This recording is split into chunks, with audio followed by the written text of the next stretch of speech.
Hi friends, easy veg రెసిపీస్కి తిరిగి స్వాగతం. ఈరోజు నేను మీకు చూపించబోయే రెసిపీ పచ్చి పులుసు. ఇది నో కుకింగ్ రెసిపీ అండి. ఎండలు ముదురుతున్న కొద్దికి తెలంగాణ ప్రాంతంలో చాలామంది ఇళ్లలో ఇది ఖచ్చితంగా ఉంటుంది. పప్పుతో తినొచ్చు, లేదా ఉట్టి పచ్చి పులుసు అయినా కూడా గ్లాస్లో వేసుకొని తాగొచ్చు. ఆరోగ్యానికి కూడా చాలా మంచిది, అరుగుదలకి బాగా పనిచేస్తుంది. పచ్చి పులుసు ఒక్కొక్కళ్ళు ఒక్కొక్క రకంగా చేస్తారండి. నేను ఇక్కడ చూపిస్తున్నది బేసిక్ వెరైటీ అనొచ్చు. పచ్చి పులుసు చేసుకోవడానికి మనం చింతపండు నానబెట్టుకోవాలి. చిన్న నిమ్మకాయ సైజ్ అంత చింతపండు అయితే సరిపోతుంది. పల్చగా రసం తీసుకోవాలి. ఒక అరగంట సేపు నానబెట్టి బాగా పల్చగా చింతపండు పులుసు తీసి పక్కన పెట్టుకోవాలండి.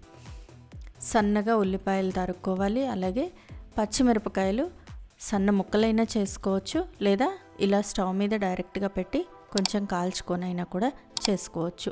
కొంతమంది ఎండుమిరపకాయను కూడా ఇలాగే కాల్చి వేస్తారు. పచ్చిమిరపకాయ అయినా ఎండుమిరపకాయ అయినా మనం చేసుకునే క్వాంటిటీని బట్టి 2 లేదా 3 మిరపకాయలు తీసుకొని కాల్చే పని అయితే ఇలా స్టవ్ మీద డైరెక్ట్గా పెట్టి కొంచెం తొక్క నల్లగా అయ్యేదాకా కాల్చుకోవాలి, లేదా సన్నగా ముక్కలు తరుక్కోవాలి. ఏదైనా పర్వాలేదు. ఒక పెద్ద వెడల్పాటి గిన్నె తీసుకొని మిక్సింగ్ బౌల్ తీసుకొని అందులో సన్నగా తరిగిన ఉల్లిపాయలు చెక్కులా తరుక్కోవాలి. అలాగే కాల్చి పెట్టుకున్న పచ్చిమిరపకాయలు. ఈ పచ్చిమిరపకాయలు చేతిలో వేసుకొని కొంచెం ఉప్పు వేసి బాగా నలుపుకోవాలండి. నలిపితే దీని నుంచి జ్యూస్ వస్తుంది. ఉప్పు వేయడం వల్ల ఇంకొంచెం తొందరగా వస్తుంది. ఈ పచ్చిమిరపకాయలు అలాగే ఉల్లిపాయలతో కలిపి బాగా గట్టిగా నలిపేసుకోవాలి. దీన్ని ఇలా నలపడం వల్ల జ్యూస్ వస్తుంది. దీనిలో మనం ముందరగా చేసి పెట్టుకున్న చింతపండు పులుసు కూడా వేసుకుంటాం. పచ్చిమిరపకాయలు బాగా నలిగిపోయేదాకా నలపాలి. చిన్న ముక్కలు అయిపోయేలాగా గట్టిగా నలుపుకుంటూ ఉండాలండి. బాగా నలిగిపోయిన తర్వాత చింతపండు పులుసు ముందరగా చేసి పెట్టుకున్నాం కదా, ఆ చింతపండు పులుసు పల్చగా చేసుకొని పోసుకోవాలండి. ఈ చింతపండు పులుసుతో పాటు పైన ఒక 2 గ్లాసులు నీళ్లు కూడా పోసుకోవాలి. ఇంచుమించుగా ఒక 1/2 లీటర్ పైనే తయారవుతుంది మనకి ఈ పచ్చి పులుసు అనేది.